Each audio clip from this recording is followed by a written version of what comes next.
Today, I'm going to show you the most broken and absurd metas Overwatch has had throughout its 8 years now. But instead of yapping about it, why don't I just show you?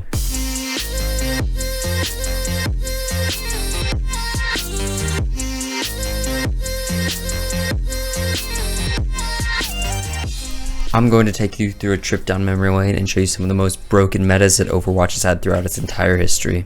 Just to make it a bit easier to follow along, it'll be in chronological order, and this list will just be for Overwatch 1. To start off the list, we have one of the first truly broken metas of Overwatch's history, and it's a pretty wild and memorable one to say the least. That meta being called Beyblade meta. Beyblade, Beyblade, let it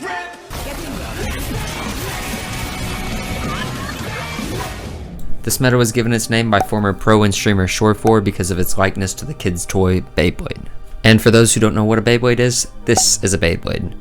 All that you need to know about it for this video is it spins really fast and destroys everything in its pathway. So for this meta, there's 3 main pieces we need: an Ana, a Reaper, and a Zarya.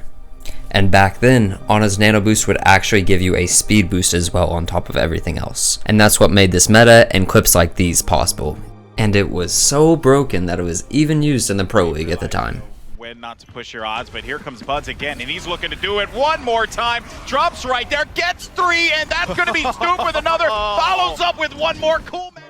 Up next, we have what I like to call the hide and seek meta. Mercy, back in 2017, had a much different ultimate. Back then, she had her resurrect ability as her ultimate, but with one big caveat, and that's that she could res her entire team rather than just one person with her ultimate. Not only did she res her entire team, but she did it instantly rather than having the windup she has now. And on top of that, she was invulnerable during her ultimate, meaning she couldn't be slept or killed while she was resing. And that's what created this playstyle of Mercy just hiding, waiting for her entire team to die, and then peeking around the corner to bring them all back to life. And I get annoyed at her just resing one person now. I can imagine what it was like having to play into that. After the wonderful and glorified game of hide and seek, we have its predecessor. That being the Moth meta. The mass res was so hated that they were forced to give her a rework. And with this rework, it gave Mercy nearly 100% pick rate across every single rank and in Pro League. So you might be asking, what did they do? They gave her a new ultimate ability that you know now, Valkyrie, where she can fly in any direction.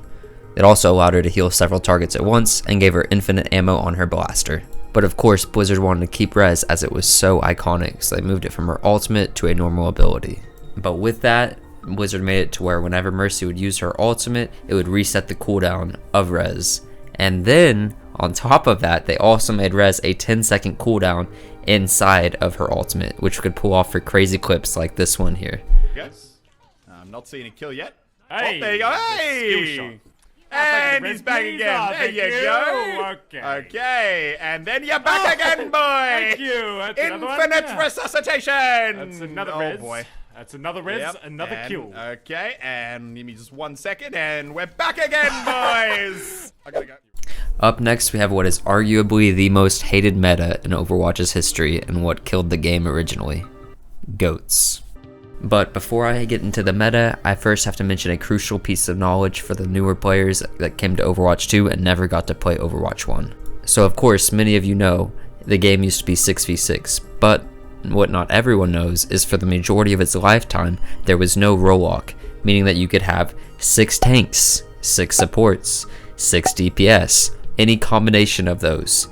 Hell, there was even a time where you could have 6 monkeys jumping at you, in comp, might I add. Anyhow, this meta was theory crafted by a coach named Tensa.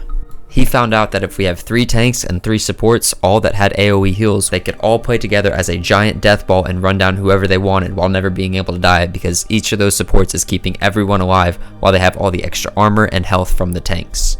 And with that, he gave this idea to his open division team named GOATS. Go all tanks and supports.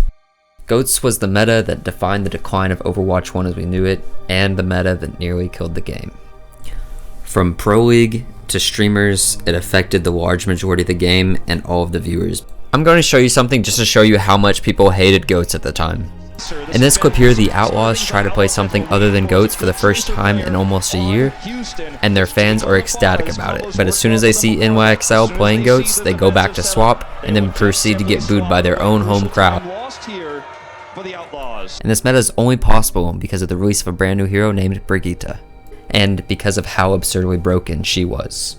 So why don't I just give you a few examples as to why she was so broken. Her shield was 600 health, her repair pack instantly healed 150 HP, and if you were already full health, you get 75 armor on top of your health. Brig's Bash would stun through shields. So early on during GOATS, one of the big ways for your Reinhardt to land a shatter was your Brig would just walk up to their Reinhardt, stun him through his shield so your Rein could shatter the entire team. And then on top of all of this, she had a bug that made her broken. A bug to where her armor from Rally would reduce more damage than regular armor would. So not only did she give you armor, she gave you souped up armor. And it was specifically strong against Tracer and Reaper at the time because of the way their pellets would work, which is another reason what made GOATS so broken at the time. And this bug wasn't found out for about 2 years later until Workshop was released so we could actually see stats of going on whenever people would take damage.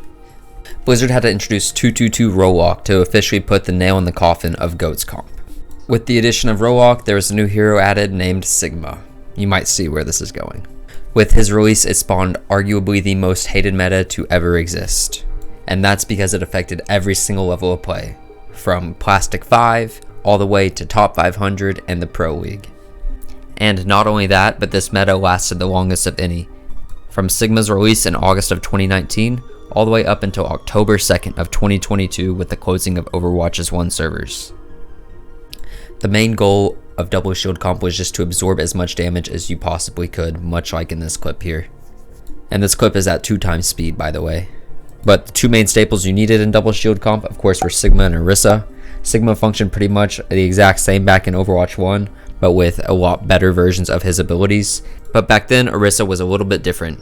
For her main ability, she had a halt set up for kills, her fortify, and then a shield as well on top of that.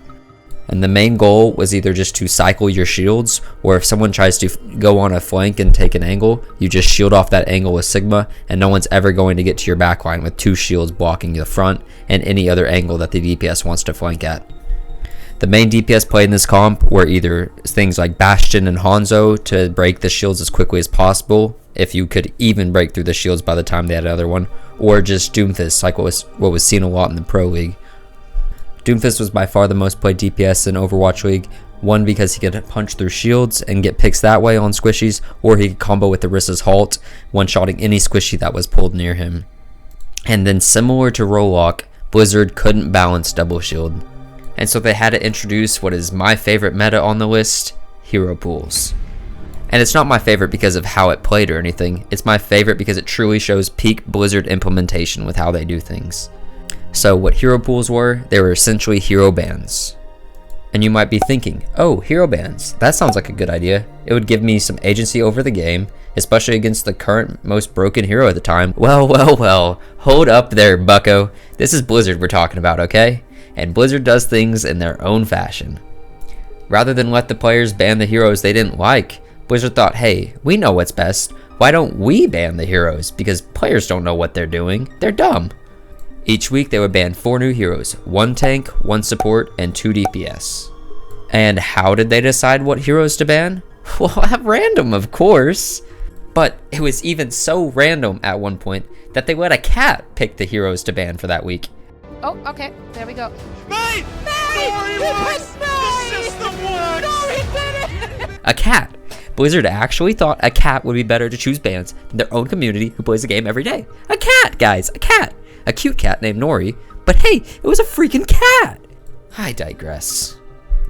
So anyways, you would have a new meta every single week. And not only did this affect rank play, it was also for the Overwatch League, which sent the league into madness for about 3 or 4 months because they wouldn't have time to prepare and develop their synergy around a comp, but for more than a few days at most.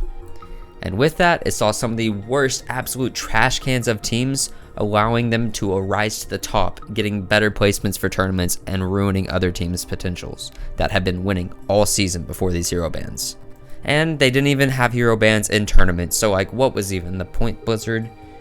I don't know. Their explanation provided was, we are attempting to stop stagnating metas from happening in Overwatch, which, great, I like that, but I hate Blizzard's implementation. Whatever. Hope you guys enjoyed the video. That was the most broken metas throughout Overwatch's entire history. I have a lot of educational content on here as well. If you guys are into that, make sure to check them out. A bunch of unranked GMs. And I'm live every Tuesday through Thursday, 4 to 10 p.m. So come check me out live at twitch.tv/Scuffsy. I would really appreciate it.